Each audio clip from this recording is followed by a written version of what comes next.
It was the 31st of August in 1962 that 18 of us traveled 26 miles to the county courthouse in Indianola to try to register to become first-class citizens.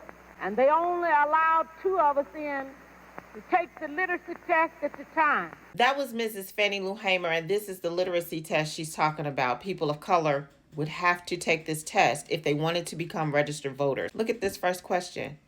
What does that even mean? After we had taken this test and started back to Roosevelt, we was held up by the city police and the state highway patrolmen and carried back to Indianola, where the bus driver was charged that day with driving a bus the wrong color.